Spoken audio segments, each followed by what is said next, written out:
ما يغور في 60,000 داهيه، ما يغور في داهيه. انت بتقرفينا ليه؟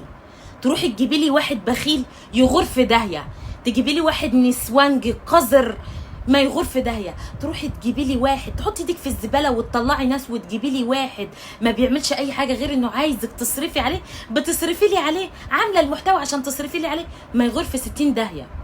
بتجيبي واحد اهله بيتنكوا ويقولوا انه مش موافقين عليكي، مش موافقين على مين؟ واصلا لو دورت عليهم هتلاقي مالهمش اصل. انت بتهيني نفسك ليه يا مهانه؟ انا بجد لحد دلوقتي مش قادره افهم مستوى المنحدر اللي بيجيلي في الاستشارات، ولا زفت الاسئله اللي بتجيلي. ليه يا ماما؟ ما في 60,000 داهيه تاخد اللي جابوه. احنا عندنا وقت؟ انا عملت لك فيديو قلت لك عندنا وقت للكلام ده؟ 60,000 داهيه وتاخد اللي جابته، ما عندناش وقت ليه. استنضفي عشان تنضفي حقيقي، استنضفوا شويه شويه بس، استنضفوهم هتلاقوا نفسكم